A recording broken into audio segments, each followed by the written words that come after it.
Je me réveille à 9 heures le matin de Thanksgiving, sentant que quelque chose ne va pas. Le silence. La maison de la famille Dubois, notre monument à l'aspiration de la classe moyenne avec ses 5 chambres, n'est jamais silencieuse à Thanksgiving. Maman devrait déjà être en bas, la cuisine remplie de l'arôme riche de la dinde qui rôtit. Papa devrait être rivé devant la télévision, le volume trop fort sur le défilé de Massies.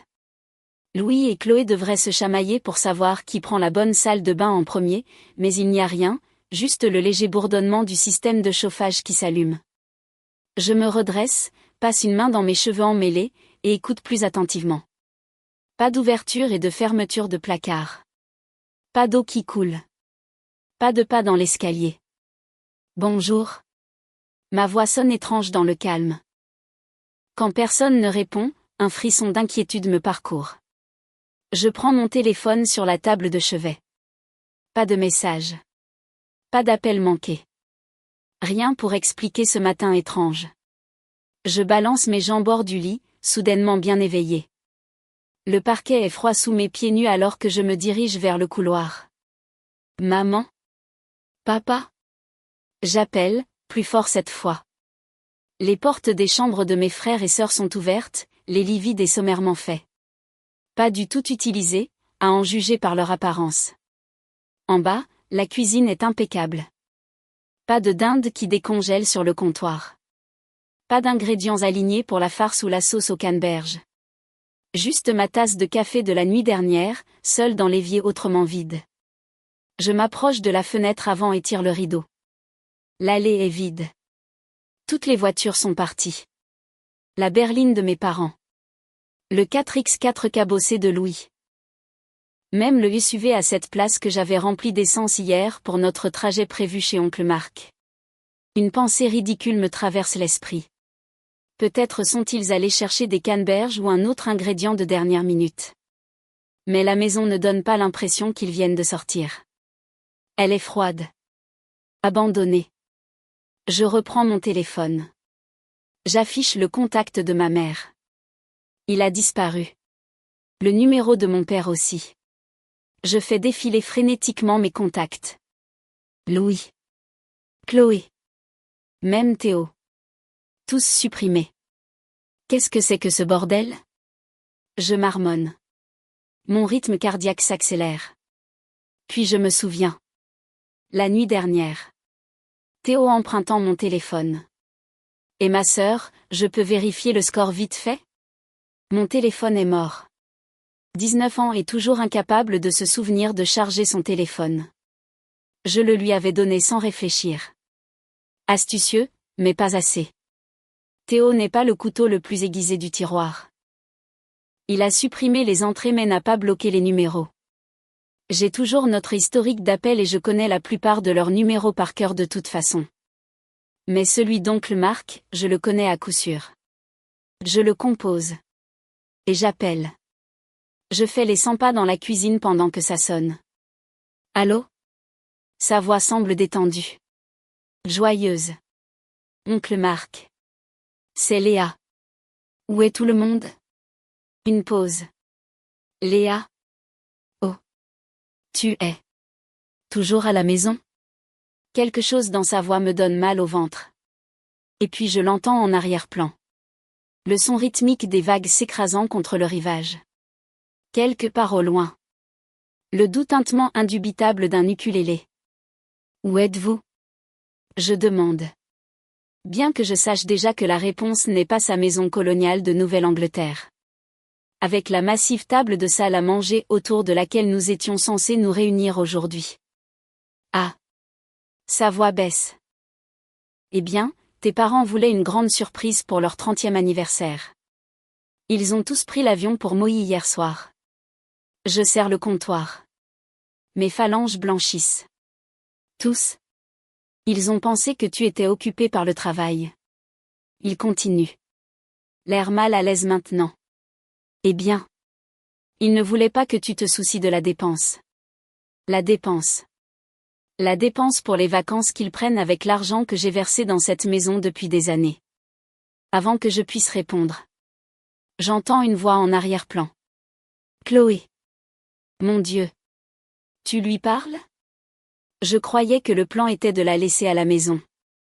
Oncle Marc fait un son pour la faire taire. Mais c'est trop tard. J'en ai assez entendu. Léa? Oui. Il commence. Je raccroche. La cuisine semble plus froide maintenant alors que je reste immobile. Mon téléphone serré dans ma main. Ce n'était pas une farce de dernière minute. C'était planifié. Orchestré. Ils ont supprimé mes contacts. Ils se sont faufilés dehors dans la nuit. Ils m'ont délibérément laissé derrière. Mon regard se pose sur le calendrier sur le réfrigérateur, où j'avais encerclé la date d'aujourd'hui et écrit Thanksgiving chez Oncle Marc de ma belle écriture. À côté, la liste des tâches que j'avais accomplies pour me préparer. Nettoyer la salle de bain des invités. Faire le plein du SUV. Acheter du vin. Ce n'était pas une farce. C'était une exclusion financière délibérée et malveillante. Ils voulaient des vacances de luxe en utilisant l'argent que je payais pour le prêt immobilier. Et ils ne voulaient pas que je sois là. J'attends les larmes. Que le poids écrasant de la trahison me mette à genoux. Mais ça ne vient pas. Au lieu de cela, quelque chose d'étrange se produit. Une clarté cristalline m'envahit. Chaque moment des 6 dernières années. Chaque chèque que j'ai écrit. Chaque facture que j'ai payée. Chaque sacrifice que j'ai fait pendant que mes frères et sœurs prenaient, se met soudainement et parfaitement en lumière. Je ne pleure pas. Je ne crie pas. Je ne jette pas de choses. Je reste juste dans la cuisine silencieuse d'une maison qui n'est pas vraiment la mienne. Sentant quelque chose de définitif se mettre en place en moi. J'en ai assez. Le téléphone se coupe dans ma main. La voix d'Oncle Marc et la plainte insouciante de Chloé s'évanouissent dans le silence. Mais leurs échos demeurent. Ricochetant dans mon esprit comme des balles perdues. Je m'enfonce dans une chaise à la table de cuisine vide. Ma tasse de café de la nuit dernière est toujours dans l'évier. La seule preuve que quelqu'un vit ici. La maison semble caverneuse maintenant. Chaque pièce vide me narguant de son silence. 6 ans. Le nombre se matérialise dans mon esprit avec une clarté parfaite. 6 ans à être le pilier invisible. 6 ans à voir mon salaire disparaître dans ce monument à la prétention de la classe moyenne avec ses 5 chambres. Tout en me faisant dire que j'étais la responsable. J'avais 20 ans quand je suis rentrée à la maison après le lycée professionnel. Papa venait d'être rétrogradé. Les paiements du prêt immobilier étaient temporairement difficiles, avait expliqué maman. Les yeux écarquillés d'une inquiétude feinte. Juste le temps qu'ils se remettent sur pied. 6 ans plus tard, et le travail de papa couvre à peine l'assurance voiture et ses hobbies. Ses sorties de pêche. Ses clubs de golf. Sa collection de voitures miniatures vintage qui restent intouchées dans des vitrines au sous-sol. Le prêt immobilier total, 2 800 € par mois.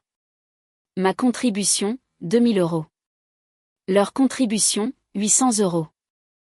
Le calcul brûle dans mon esprit, clair et indéniable. Je sors mon téléphone, ouvre l'application calculatrice et entre les chiffres avec une précision méthodique. 2 000 € x 72 mois égale 144 000 €, 144 000 €. Disparu. Non investi. Non épargné. Même pas valorisé. Pendant ce temps, Louis, 28 ans, et soi-disant l'entrepreneur de la famille, vit ici sans loyer depuis que sa start-up de 50 000 € a fait faillite il y a 2 ans. 50 000 € que maman et papa avaient d'une manière ou d'une autre trouvé pour lui, alors même que j'écrivais des chèques pour de nouvelles gouttières et les impôts fonciers. Et Chloé? 22 ans et étudiante à l'université privée de Riverdale, ses 38 000 € de frais de scolarité annuels et ses cotisations de sororité payées sans question. Ta sœur a besoin de se concentrer sur ses études. Maman avait expliqué quand j'avais demandé pourquoi Chloé ne pouvait pas travailler à temps partiel comme moi. La responsable. Code familial pour le distributeur automatique. L'engourdissement de l'appel téléphonique commence à s'estomper, remplacé par quelque chose de plus froid, de plus calme. Pas de colère, la colère serait trop chaude, trop désordonnée. C'est autre chose. Quelque chose de définitif. J'en ai assez. Le mot se dépose dans ma poitrine comme une pierre. Assez. Ils m'ont laissé. Mais ils m'ont laissé dans la maison que j'ai payée, connectée au service public que je gérais. Ils ont supposé que j'allais juste attendre et continuer à payer. Pourquoi? Le privilège d'être exclu? L'honneur de financer des vacances à Maui auxquelles je n'étais pas invité? Je ne jette rien. Je ne crie pas. Ces réactions leur donneraient trop de pouvoir, confirmant leurs évaluations murmurées que je suis trop émotive ou que je ne sais pas prendre une blague. Au lieu de cela, je me dirige vers mon bureau à domicile. La plus petite chambre, celle avec la tache d'eau au plafond que personne d'autre ne voulait. J'ouvre le tiroir inférieur de mon classeur et en extrais un classeur de 3 pouces, son poids substantiel dans mes mains. 6 ans de reçu. 6 ans de relevé bancaire. 6 ans de garantie pour les appareils et l'électronique que j'ai achetés quand les anciens sont tombés en panne. 6 ans de preuves. Je porte le classeur à la table de la cuisine et ouvre mon ordinateur portable. Mais je ne réserve pas de vol pour Maui. Je ne compose pas de courriel de colère. Je ne consulte même pas les réseaux sociaux pour voir s'ils ont déjà posté des photos ensoleillées de la plage. Je Google. Entreprise de déménagement local. Disponibilité immédiate. Plusieurs options apparaissent, mais la plupart sont fermées pour le week-end de vacances. Une entreprise, cependant, annonce un service de déménagement d'urgence de vacances premium. Leurs tarifs sont le double du prix normal. Je compose le numéro. Déménageur fiable. C'est 3. Bonjour, 3. J'ai besoin de déménager de ma résidence actuelle. Demain matin. Est-ce possible? 3 a l'air surpris, mais professionnel. Oui, madame, mais je dois vous prévenir que nos tarifs de vacances sont. C'est bon. Je coupe. J'aurai besoin d'un camion assez grand pour plusieurs gros appareils électroménagers et meubles. Nous pouvons gérer ça. 8 heures du matin. Ça vous convient? Parfait. Je raccroche et regarde autour de la cuisine. La laveuse et la sécheuse haut de gamme à chargement frontal que j'ai achetée l'année dernière après que Chloé se soit plainte que les anciennes étaient dégoûtantes. Le réfrigérateur intelligent à 4 portes que j'ai acheté quand l'original est tombé en panne pendant une canicule. La machine à expresso à 900 € que Louis et Chloé utilisent tous les matins sans jamais acheter un seul paquet de café. Tout à mon nom. Tout payé avec mon argent. Il voulait parler de dépenses. Parlons de dépenses. J'ouvre mon ordinateur portable à nouveau et cherche des studios à moins de 30 minutes de mon bureau. Quelque chose devient disponible la semaine prochaine, mais je trouve un complexe offrant un emménagement immédiat pour un coût supplémentaire. Je passe l'appel, dépose l'acompte et planifie la signature du bail pour demain après-midi. Ensuite, je crée un inventaire détaillé de tout ce que j'ai acheté pour cette maison. La télévision 4K de 80 pouces du salon. Mon bonus de 2500 € de l'année dernière. Le routeur Wi-Fi haut débit et le système maillé. Le nouveau lave-vaisselle. Article par article, je catalogue ce qui m'appartient. Pas avec colère. Pas par vengeance. Simplement, avec un compte froid. 7 jours, je pense. Ils seront partis pendant 7 jours.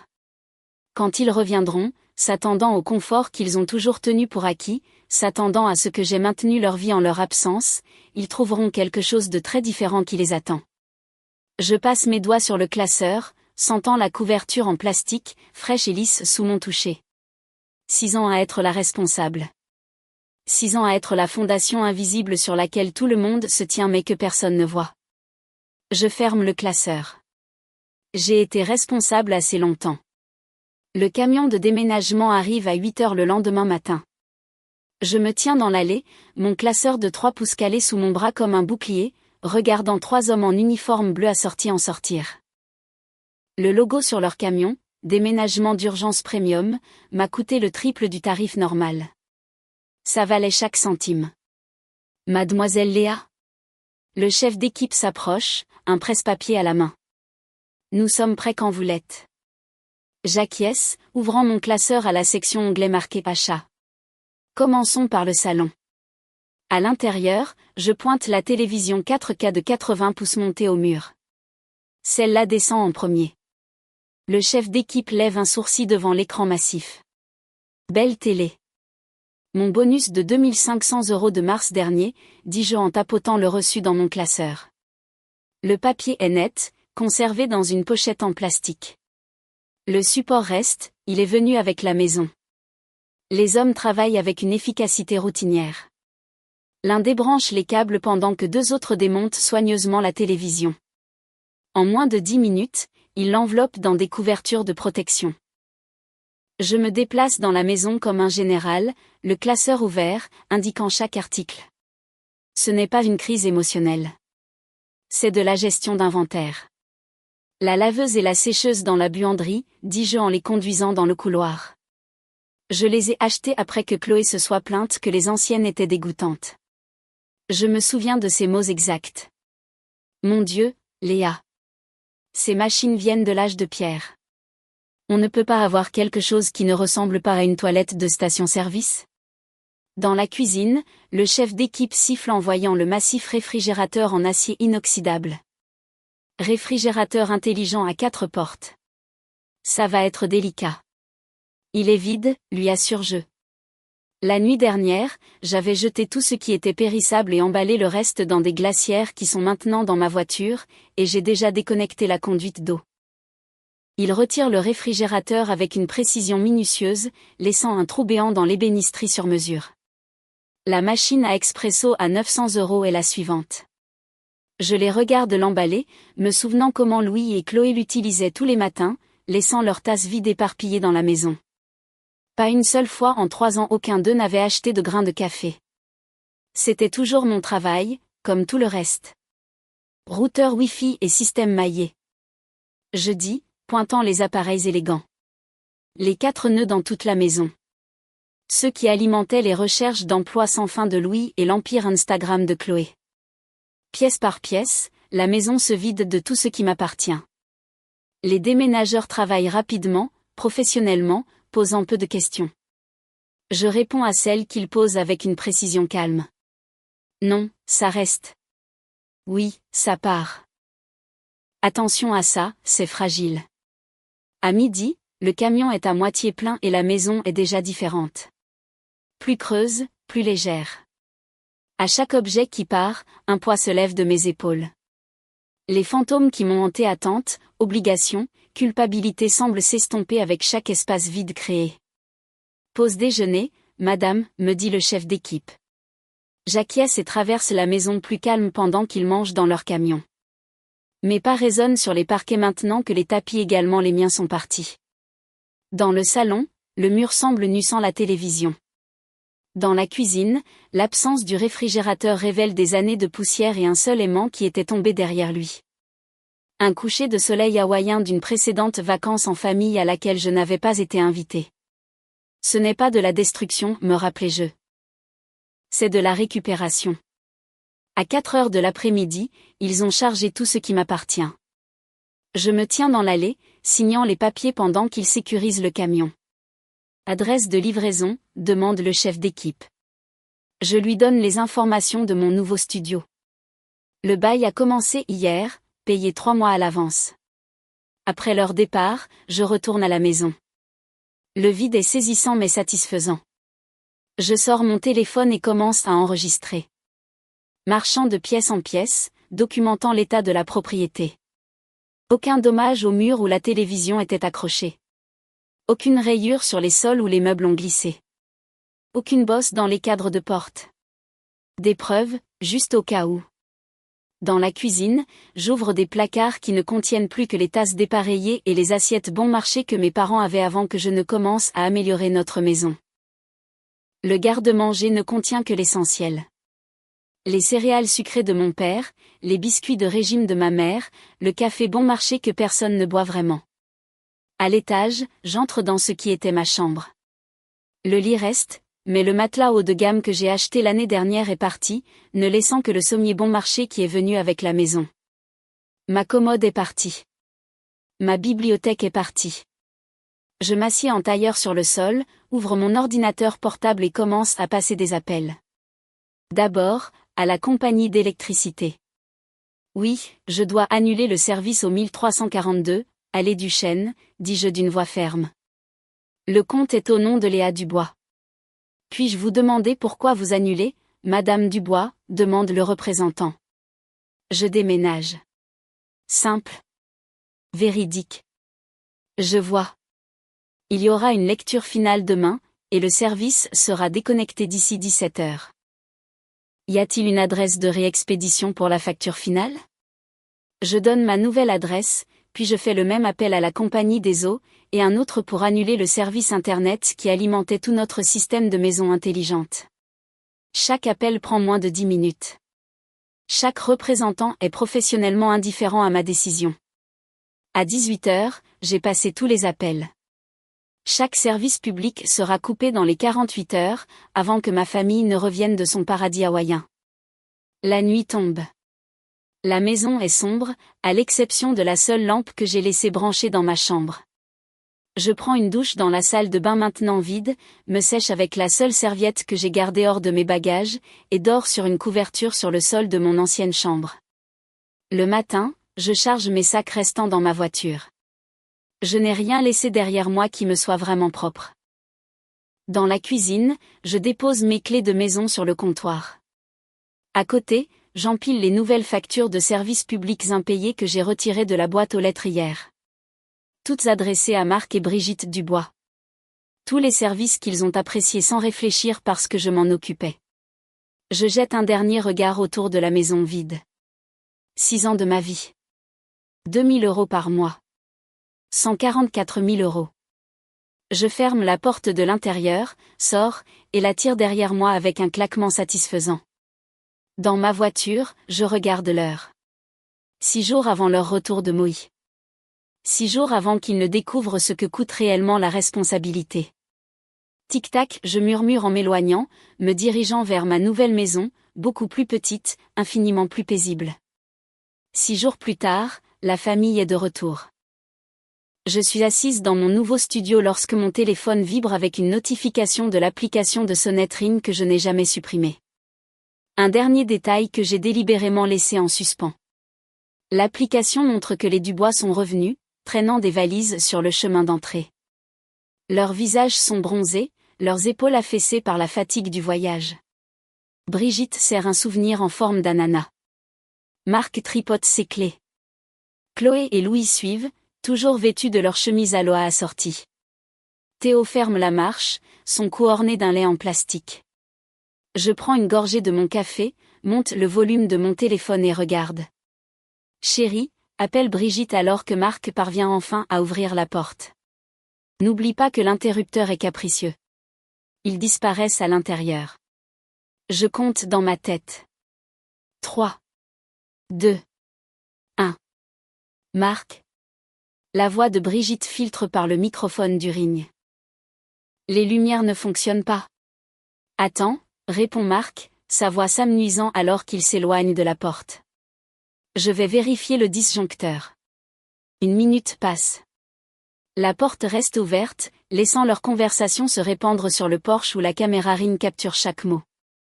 Rien ne marche, rappelle Marc. Il n'y a plus d'électricité. As-tu oublié de payer la facture, demande Brigitte, une pointe d'irritation dans la voix. Moi. C'est toi qui gères les services publics. Je souris en les imaginant debout dans le couloir sombre, fatigués du décalage horaire et confus. Louis les dépasse, le flash de son téléphone activé. Son faisceau balaie le salon, puis s'arrête. Papa? Sa voix monte d'un octave. Où est la télé? Le faisceau du flash s'agite sauvagement maintenant, illuminant des espaces vides où se trouvaient les meubles. Qu'est-ce que c'est que ce bordel? Les pas lourds de Marc résonnent sur le sol. Chloé hurle depuis la cuisine. Le frigo a disparu. Tout a disparu. Je les regarde ressortir sur le porche, les visages pâles sous le soleil mourant de novembre.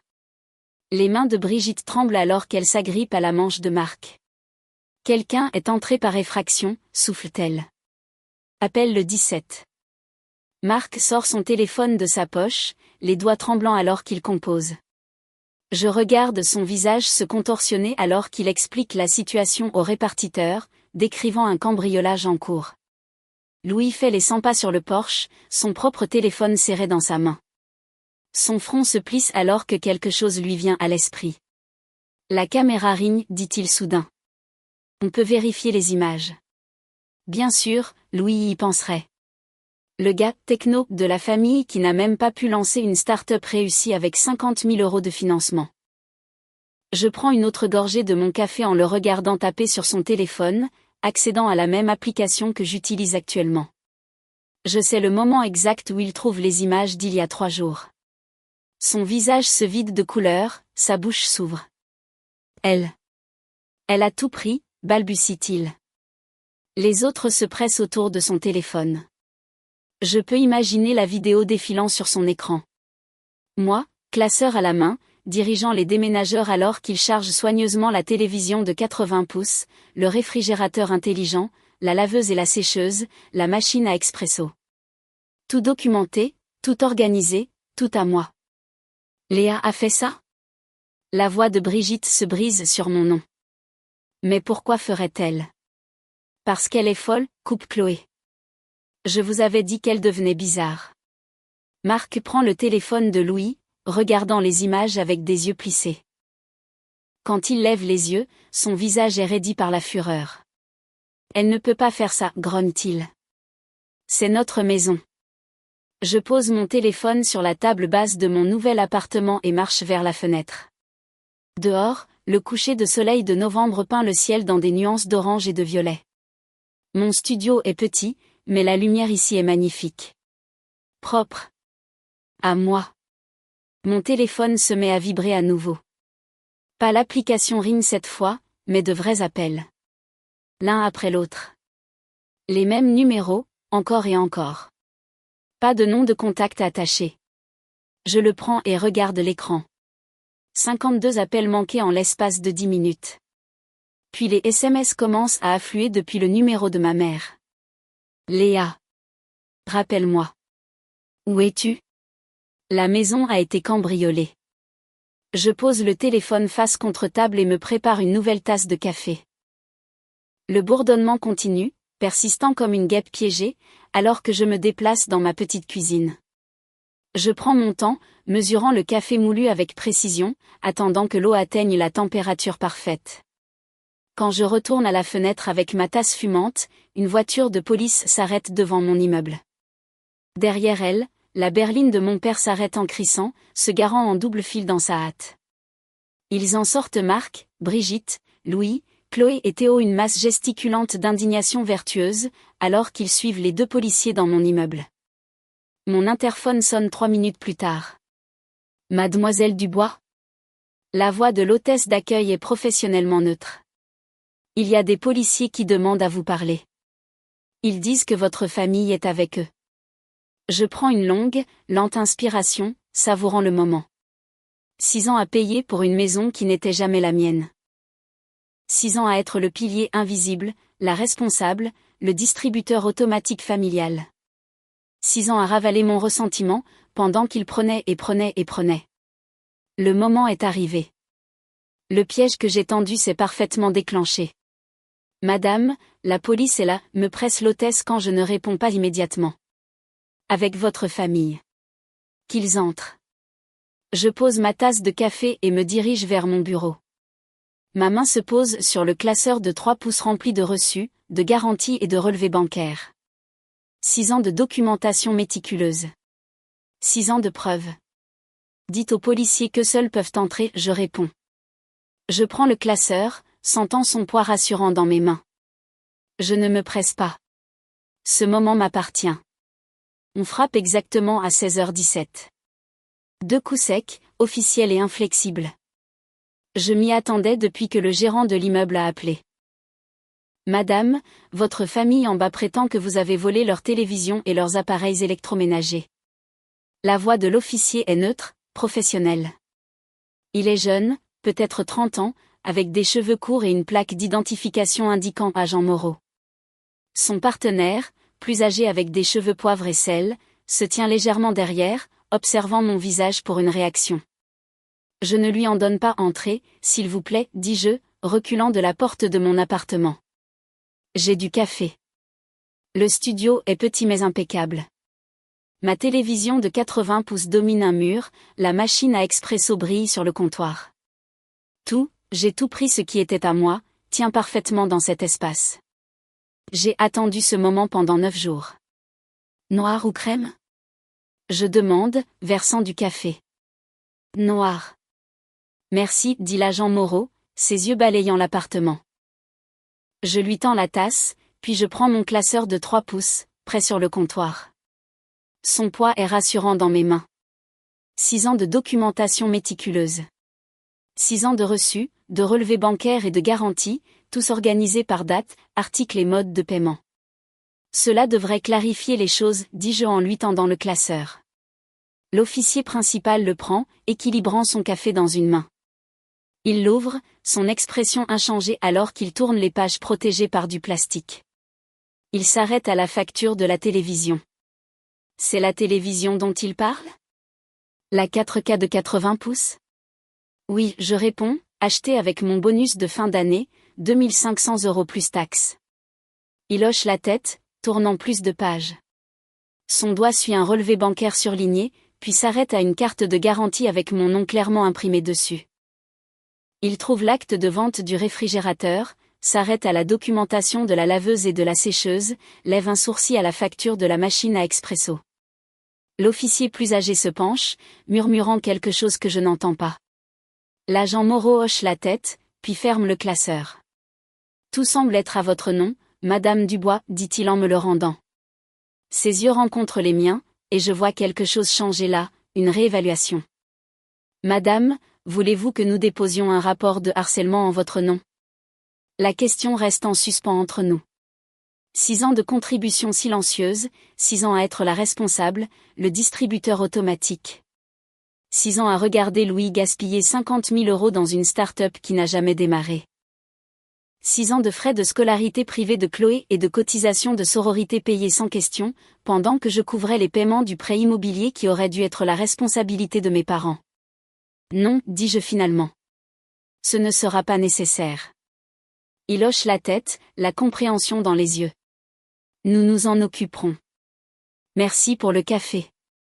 Je ne l'essuie pas à la porte. Je n'ai pas besoin de regarder ce qui se passe ensuite. Par ma fenêtre ouverte, j'entends l'agitation 3 étages plus bas. La voix de mon père, montant d'indignation. Les protestations en larmes de ma mère. C'est une affaire civile. La voix de l'agent Moreau porte clairement. Elle a fourni des documents de propriété pour tous les articles en question. Vous devez quitter la propriété maintenant ou être cité pour intrusion. Le silence suit, puis le claquement de portières de voiture. Je ferme ma fenêtre. 3 semaines plus tard, je pousse mon chariot dans la section des fruits et légumes du marché du parc quand je les repère. Louis et Chloé, blottis près des pommes biologiques, scrutant le magasin, m'attendant.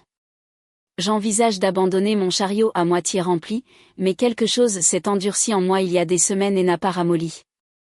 Je continue d'avancer. Chloé me repère la première, ses yeux se plissant. À 22 ans, elle a soudain l'air plus âgée, le privilège et la certitude drainés de son visage. Ce n'est pas drôle, Léa, siffle-t-elle alors que je prends un sac de pommes Honeycrisp. Maman pleure tous les jours. Tu dois arranger ça. Je place les pommes dans mon chariot, passant devant elle sans réponse. Louis se met en travers de mon chemin. Ses cheveux habituellement parfaits sont ébouriffés, sa chemise de marque froissée. Rallume juste Internet, dit-il, le désespoir dans la voix. Comment suis-je censé postuler à des emplois? Tu es allé trop loin. Je regarde mon frère de 28 ans, le regarde vraiment, l'entrepreneur raté, l'éternel étudiant, l'enfant perpétuel. Tu as 28 ans, Louis, dis-je, les mots tombant comme des pierres entre nous. Prends ton propre Wi-Fi. Je pousse mon chariot devant eux, leurs protestations s'estompant derrière moi. Le poids du classeur n'est plus dans mes mains, mais je me sens plus légère tout de même. 2 mois plus tard, une enveloppe Kraft arrive à ma porte. À l'intérieur, une convocation au tribunal des petites créances. Ils me poursuivent pour 5 000 € de dommages émotionnels et de biens volés. La signature de ma mère sur le formulaire de plainte est tremblante, mais déterminée. Ils ont tout essayé d'autre. C'est leur dernière bataille. La salle d'audience est plus petite que ce à quoi je m'attendais, avec des bancs en bois usés et des lumières fluorescentes qui bourdonnent au-dessus de nos têtes. Mes parents sont assis de l'autre côté de l'allée, ne me regardant pas. Louis et Chloé ne sont pas là. Peut-être n'ont-ils pas pu se donner la peine de se lever à temps pour l'audience de 9 heures. Dubois contre Dubois, appelle le greffier. Nous nous approchons du banc. Mon père prend la parole en premier, un discours soigneusement répété sur les obligations familiales et les droits de propriété. Il mentionne la maison, leur maison, et comment je les ai abandonnés sans avertissement. Il parle des difficultés qu'ils ont rencontrées sans appareils électroménagers appropriés, du coût émotionnel, de mon vol d'objets familiaux. Quand il a terminé, le juge se tourne vers moi. Et votre réponse, Madame Dubois ? Je ne parle pas. Au lieu de cela, je place mon classeur de 3 pouces sur son bureau. Le son qu'il produit est final, définitif. Il l'ouvre, fronçant légèrement les sourcils au début, puis avec un intérêt croissant alors qu'il tourne les pages. 5 minutes passent en silence alors qu'il examine les relevés bancaires, les reçus et les factures de services publics à mon nom. Monsieur Dubois, dit-il finalement, fermant le classeur.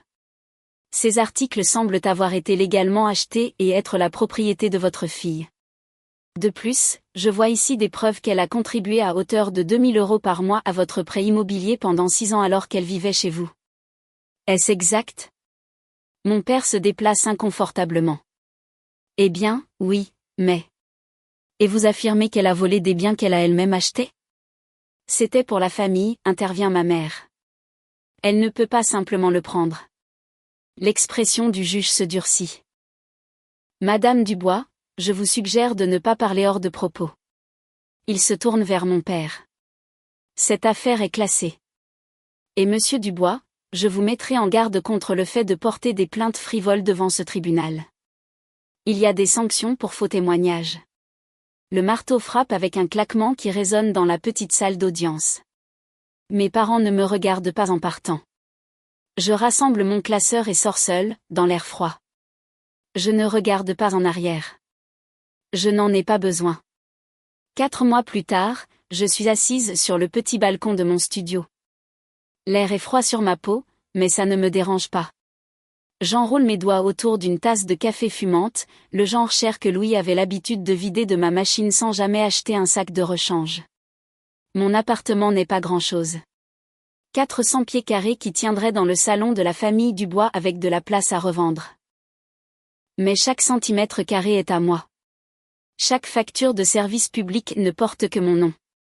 Le silence ici n'est pas l'absence creuse de personnes qui devraient être présentes. C'est la paix gagnée et protégée. Oncle Marc a appelé la semaine dernière. Il a attendu de savoir que je serais rentrée du travail, sa voix prudente quand j'ai répondu. La maison est partie, dit-il sans préambule. Saisie après 3 mois. Ils n'ont pas pu faire les paiements. Je pris une gorgée de thé, laissant l'information s'installer. Où vivent-ils maintenant ? Location de 2 chambres de l'autre côté de la ville. Marc et Brigitte ont pris la chambre principale. Théo est sur le canapé. Chloé et Louis partagent la 2e chambre. Il fit une pause. Chloé a dû quitter Westlake. Elle est maintenant à l'université communautaire. Westlake University. 45 000 € par an de frais de scolarité uniquement. Les cotisations de sororité en plus. Tout cela pendant que je transférais discrètement 2 000 € sur le compte de mes parents chaque mois pendant 6 ans. Léa, ils ont vraiment du mal, dit oncle Marc, sa voix tombant dans ce registre qui inspire la culpabilité, parfait depuis des générations. Est-ce qu'ils t'ont demandé de m'appeler ? Pas exactement, mais... Alors ils n'ont pas assez de mal, répondis-je, surprise par ma propre fermeté. Ils s'en sortiront. Ce sont des adultes.